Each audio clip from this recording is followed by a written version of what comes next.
Okay, so you want to own a football stadium, find a piece of land, pour some concrete, put in some seats, watch the ticket money roll in on match days. Sounds straightforward enough. Maybe you've been to a game, looked around at 60,000 people, done a quick calculation in your head. 60,000 tickets, $100 each, that's $6 million dollars in a single afternoon, and thought, this is the greatest business in the world. It is not that simple. And by the time we're done here, you're going to understand exactly why. Let's start with what it actually costs to build one of these things, because most people, when they think about stadium costs, think about the seats and the field, the bowl, basically.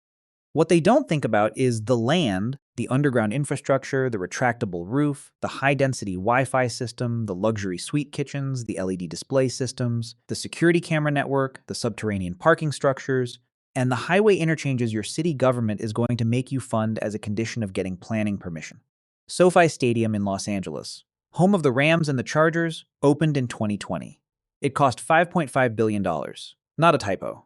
$5,500 million dollars for one building. That is more than some countries' annual government budgets. And SoFi is the most expensive stadium ever built, but it is not an outlier in the trend. It is just the furthest point on a curve that has been moving in one direction for 30 years. AT&T Stadium in Arlington, Texas, home of the Dallas Cowboys, opened in 2009 with a final price tag of $1.15 billion, after originally being budgeted at $650 million.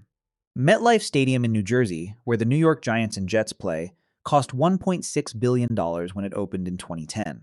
The Tottenham Hotspur Stadium in London, which opened in 2019, came in at just over £1 billion, that is around $1.3 billion. And right now, as we are talking, Manchester United is planning a brand new stadium next to Old Trafford that is currently estimated at £2 billion, and financial experts who cover the club closely are already saying it will hit $3 billion before a single seat is bolted down. First, the land. Getting several dozen acres of contiguous urban land in a major city means buying out existing industrial leases, sometimes at absurd prices. Manchester United's land negotiations are a perfect illustration of this. A freight rail company called Freightliner owns the site next to Old Trafford that United needs, and they are reportedly demanding £400 million for it. United's original projection for that same land was around $50 million. That gap, $350 million before construction even starts, that's the land trap. Then there's construction itself. Tens of thousands of tons of structural steel, specialized concrete, the kind of cantilevered seating designs that let everyone see the pitch without giant columns blocking their view. That's not cheap to engineer. Then you add the retractable roof, because any modern stadium that wants to host concerts in the rain or NFL games needs one. And you're talking about massive steel structures running on precision rail systems powered by industrial motors. The retractable roof alone at the new Santiago Bernabeu renovation cost hundreds of millions of euros as part of a total renovation bill of $1.9 billion. Then there's technology. A modern stadium is essentially a small city that needs to stay connected. The Tottenham Hotspur Stadium was built with high-density Wi-Fi capable of supporting 60,000 simultaneous connections, thousands of point-of-sale terminals, massive LED display systems running around the entire interior, a dedicated broadcast compound with fiber optic routing and stable high-voltage power. None of this is cheap. None of it is optional if you want to compete for major events. And then there are the VIP facilities. A modern luxury suite is not a row of seats behind glass. It's a private restaurant with a 5-star kitchen. It's climate control, premium interior design, a private bar, concierge service. Because the people paying for those boxes are comparing your stadium to other corporate hospitality experiences across the city, and if you want them to pay the prices we're about to discuss, the product has to match. So by the time you cut the ribbon, before a single ticket has been sold, before a single beer has been poured, you have spent somewhere between $1 billion and $5.5 billion, and that is just to get in the door. Now let's talk about how you paid for it. Because nobody writes a check for $2 billion out of pocket. The capitalization table for a modern stadium looks something like this. You put in whatever direct equity you have, owner investment, cash from selling other assets, pre-sales of commercial rights before construction begins. Then you borrow the rest. And the rest is usually most of it. The borrowing comes in two main forms. Short-term bank loans from major sports finance institutions. Goldman Sachs, JP Morgan, Bank of America are the usual names to cover construction. Then, once the stadium is open and generating cash flows, that construction debt gets refinanced into long-term fixed-rate bonds, typically placed with American pension funds and institutional investors through what's called the U.S. private placement market. The beauty of this structure is that you can push your repayment dates decades into the future. Tottenham did exactly this. Their stadium debt, as of their 2025 accounts, consists of roughly £848 million in long-term bonds with a weighted average maturity of around 17.5 years, including a 30-year tranche that doesn't fully mature until 2051. Their blended interest rate is 3.16%, which they locked in around 2019 when interest rates were near historic lows. That's the brilliant part of the Tottenham story. They borrowed at the right time. Their annual interest bill on that debt is around £30 million. Manchester United, trying to do something similar right now in 2026, is operating in a completely different interest rate environment. Estimates from financial analysts covering the club suggest that equivalent stadium bonds today would price at somewhere between 7 and 7.5%, more than double what Tottenham paid. On a £2 billion facility, that difference is not cosmetic. At 3%, your annual interest is £60 million. At 7%, it's $140 million. That is the difference between a business that can breathe and one that is constantly gasping. Governments sometimes contribute. When stadiums are sold to municipalities as economic regeneration projects, local governments will issue tax-exempt bonds or provide direct subsidies. Historically, public money covered close to the entire cost of stadium construction in the 1970s. By the 2010s, that contribution had fallen to a median of around 44%. Today, the figure varies enormously by project and location, but public money still routinely runs into the hundreds of millions. All right, the stadium is built. The debt is in place. Now you have to make enough money to justify all of it. Let's start with the most obvious revenue stream: ticket sales. A full stadium of 60,000 people at an average ticket price of $80 generates $4.8 million in a single match. That sounds enormous. Across a typical Premier League season with 19 home games, that's around $90 million at the gate. Across an NFL season with 8 to 10 home games, it's more like $48 million. But here's the first thing most people get wrong about stadium economics. Revenue is not profit. Every single dollar of that gate money has a cost attached to it. On a Premier League match day, you are paying for police and private security, thousands of officers and stewards to manage 60,000 people. You're paying for medical staff and paramedics on standby. You're paying for the ticketing personnel at every gate. You're paying for cleaning crews that will spend hours after the final whistle shoveling tons of rubbish off the concourses. You're paying for all the utilities, every floodlight, every HVAC system, every concession kitchen running at full power simultaneously. You're paying for temporary workers in the food stands, the merchandise stores, the premium hospitality suites. A single match day, before you've counted any of the actual football-related costs, costs you hundreds of thousands of dollars just to operate. But the ticket money itself doesn't go entirely to you either. In the Premier League, domestic cupgate receipts are shared with the visiting club and the Football Association. In the NFL, visiting teams receive a share of gate revenue under league revenue sharing rules. And there is a subtler problem with tickets that most stadium owners discover too late. An empty seat is not a zero. An empty seat is a negative. Here is why. When a fan buys a ticket and walks into your stadium, their spending does not stop at the gate. The average Premier League fan spends additional money on parking, on food and drink inside the stadium, on merchandise. In premium stadium models, that ancillary spending, everything beyond the ticket price, runs to somewhere between $40 and $85 per head. If 15,000 seats go unsold on a given match day, you have not just lost the ticket revenue. You've lost $120 million in potential ancillary income across a season. Empty seats are expensive. This brings us to what actually generates serious money in a modern stadium: the premium hospitality tier. Most people think of a football stadium as a place where people sit in rows and watch a game. That is true of 85 to 90% of the seats.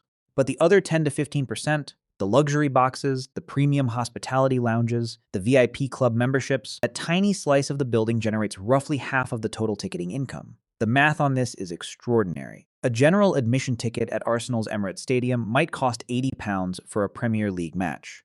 The premium hospitality experience at the same stadium costs up to £6,500 per person. That is more than 80 times the price of a standard seat for a single game, and companies pay it. They pay it because they are bringing clients, closing deals, rewarding executives. In many jurisdictions, companies can write off up to 50% of corporate hospitality costs as legitimate business entertainment expenses. So the effective cost to the company is even lower. At Tottenham, their most exclusive club membership, called the Tunnel Club, which places guests behind one-way glass directly next to the player tunnel, is priced from £19,875 per seat per season. That is around $25,000 a year per seat, not for the whole box, per individual seat. And because these suites and memberships are sold on 3 to 7 year contracts, they provide something a football club normally never has: predictable, stable, multi-year cash flows that do not swing when the team loses 3 games in a row. This is the hidden engine of stadium economics. A bad run of form will empty the general admission waitlist. It will not cancel the corporate hospitality contracts. Those companies have signed legal agreements. Now let's talk about something even more reliable than match day income: selling your stadium's name. Major corporations pay millions of dollars every single year for the right to have their name on the outside of your building. Not for their products to be sold inside, not for their logo on a scoreboard, just to be called something. Emirates Stadium, SoFi Stadium, Allianz Arena. In the United States, spending on venue naming rights across the 7 major professional sports leagues has now reached close to $900 million annually. The NFL leads the way. The average NFL naming rights deal is worth nearly $10 million per year. SoFi's deal with the stadium in Inglewood, 20-year contract signed in 2019, is worth more than $20 million a year. In European football, naming rights have historically been underutilized, with less than a third of Premier League clubs having a naming rights deal of any kind compared to more than 80% of NFL teams. But that is changing. Arsenal's deal with Emirates, the one that gave the stadium its name, is one of the most recognized partnerships in world football. Barcelona sold the naming rights of the Camp Nou to Spotify for €20 million a year. Bayer Leverkusen's deal with Bayer AG, the pharmaceutical company that the club takes its name from, is worth €30 million annually. Atletico Madrid signed a 9-year deal with Riyadh Air worth roughly €10 million per season. Why do corporations pay this? Because every single time a match is broadcast anywhere in the world, every time a journalist writes about the venue, every time someone searches for directions to the stadium, the corporate name appears. It is advertising that cannot be skipped, cannot be muted, and is associated with a tribe of passionate, emotionally engaged consumers.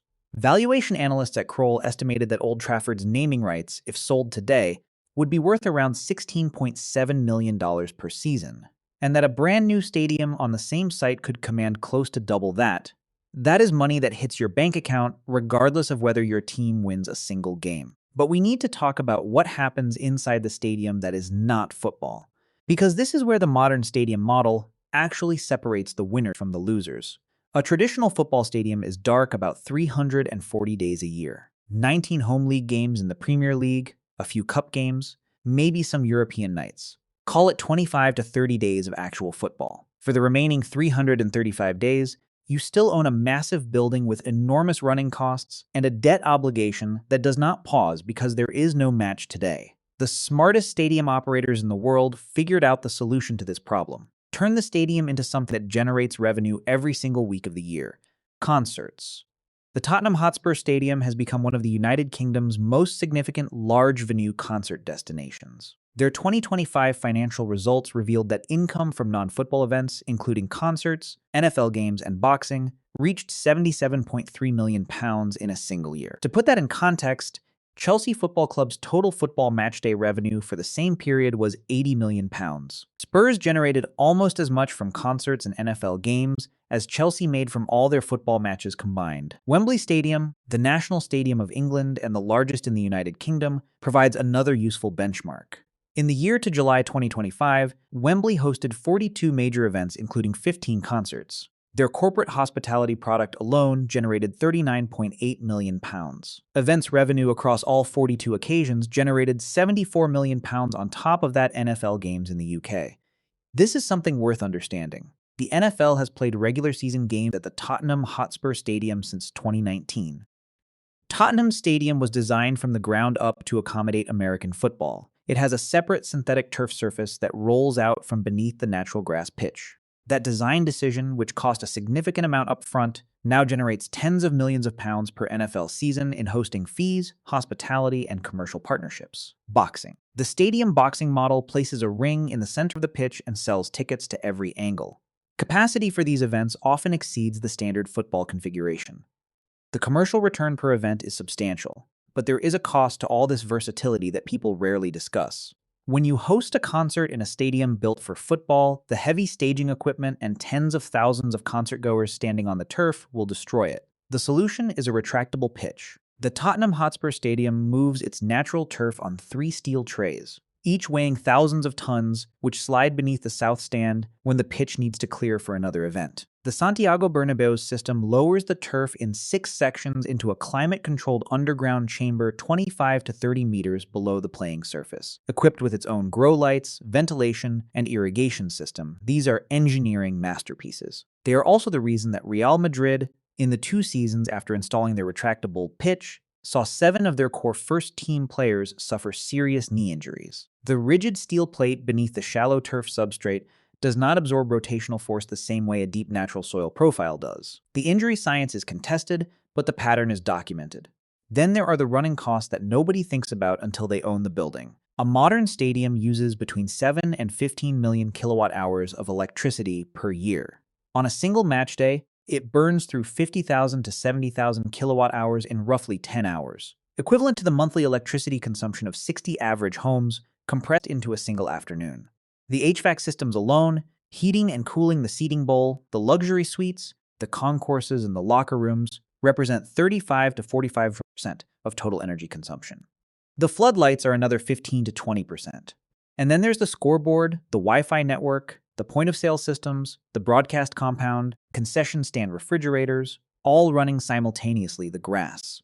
A professional football pitch consumes around 18,000 tons of water per year through irrigation alone.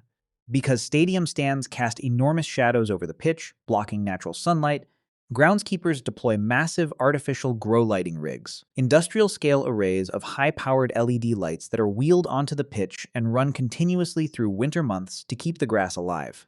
Running a single high-powered grow light array costs roughly $185 per 12-hour cycle at commercial electricity tariffs. Running enough of them to cover an entire pitch all winter adds hundreds of thousands of dollars to the annual utility bill. And even with all of this care, the turf surface may need to be completely relaid every 1 to 2 seasons at a cost of up to $1.2 million per replacement. Then there are insurance premiums, commercial liability, structural coverage, event cancellation policies. These cost millions annually and price in risks ranging from crowd injuries to extreme weather events to structural failures. There is year-round staff, groundskeepers, facilities engineers, IT security specialists, executive management, commercial operations teams, all paid regardless of whether the season is on or off. And rolling technology upgrade costs, because a ticketing system or a point-of-sale network that is 3 years old in the sports industry is already becoming obsolete. Let's talk about debt, specifically, and what happens to a stadium when the money stops flowing. Stadiums are financed with long-term loans governed by strict legal contracts called debt covenants. These covenants require the borrower, the club, to maintain specific financial health ratios. The most common is something called the debt service coverage ratio. In plain English, this means your operating cash flows have to remain at a certain multiple of your annual debt repayments. If your revenue falls below a threshold, the lender can legally classify you as in technical default, step up your interest rate by 1 to 3%, restrict your ability to spend money on players, or in extreme cases, demand immediate repayment of the entire outstanding loan balance. What can trigger this? Failing to qualify for European competitions. Relegation to a lower division. A global pandemic that empties stadiums for 18 months, Tottenham is the clearest current example of a club walking this financial tightrope. They built a transformational stadium, and it is genuinely brilliant. Record commercial revenue of £277 million in 2025, matchday revenue of £126.5 million, total club revenue of £565 million, a new club record. And yet the club recorded a loss after tax of £94 million in 2025. Because the depreciation on a £1 billion stadium, the amortization of player contracts, and the annual interest payments on over £1 billion of debt consume revenue faster than it arrives. And when the club narrowly avoided relegation in early 2026, genuinely nearly going down, the financial analysis was stark. Relegation would have meant a potential revenue drop of £200 to £250 million in a single year.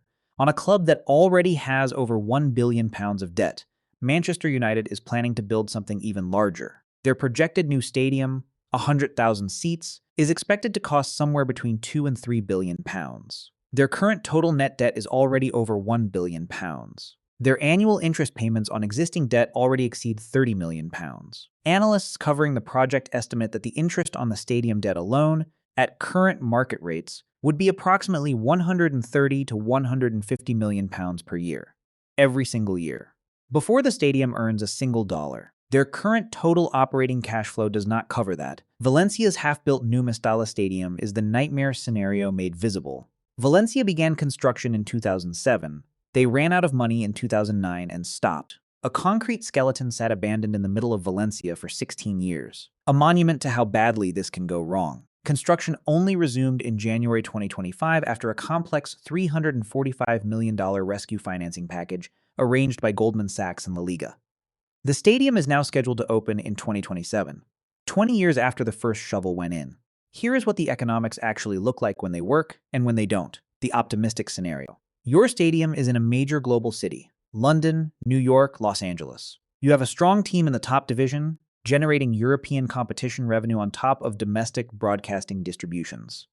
Your corporate hospitality suites are fully leased on multi-year contracts. You've sold naming rights for $15 to $20 million per year. You host 6 to 8 concerts annually, each generating several million dollars in events income. You host 2 NFL games per year. Your matchday revenue across 25 to 30 home fixtures runs to $120 million. Your commercial revenue from sponsorships, naming rights, and non-football events runs to another $200 million. Total annual revenue, somewhere around $350 million to $400 million. Annual debt service, $30 to $60 million at favorable rates. Annual operating costs, $150 to $200 million. Net, a workable business. You pay down your construction debt over 15 to 20 years. The realistic scenario. Your team has a mediocre season, finishes mid-table, misses European competition. Your broadcast income drops by $30 to $40 million in a single year. Concert bookings for the summer season were softer than expected. 2 artists canceled due to scheduling conflicts. That's $10 million gone. Your naming rights deal is up for renewal, and the market has moved against you, so you renew for less. Meanwhile, your debt covenants don't adjust for any of this. Your interest rate steps up 1% because your coverage ratio dipped. Now you're paying an extra $8 to $10 million in interest charges for the year. A player gets injured, you have to buy a replacement, your transfer debt increases. The year ends with a loss of $80 to $100 million. The difference between a good year and a bad year, in a stadium business, is not $30 million. It can be $150 million. That gap is what stadium finance is actually about. The smartest operators in this business figured out something fundamental. The goal is not to own a place where football happens. The goal is to own a year-round commercial district where football is the anchor. The Atlanta Braves built Truist Park in 2017 as the center of a $400 million mixed-use campus called the Battery Atlanta. Surrounding the stadium is high-street retail, restaurants, hotels, corporate office space, and residential apartments, all owned by the Braves organization. They record $67 million in annual recurring real estate revenues directly from that district. Money that has nothing to do with whether the team wins or loses. The area commands a 20% lease premium compared to the broader municipal market. The Tottenham Hotspur Stadium was designed as a destination, not a venue. The retractable pitch, the NFL infrastructure, the dedicated concert layout, these were not afterthoughts. They were the business plan. And the £77 million in non-football revenue they generated in 2025, in a year where the football team almost got relegated, is the proof that the plan works. The stadiums that fail are the ones that were built as concrete bowls with seats pointed at a pitch, which sit dark for 330 days a year, with a debt obligation that runs every single day of all 365. So if you do decide to buy or build a football stadium, here is what you need to understand. You are not buying a sports venue. You are buying a commercial property business with a sports club attached. The football gives the building meaning, fills it with passion, and delivers the crowd that makes everything else possible. But football alone, 19 home games, 60,000 tickets, the beer and the scarves, cannot service the debt on a modern stadium.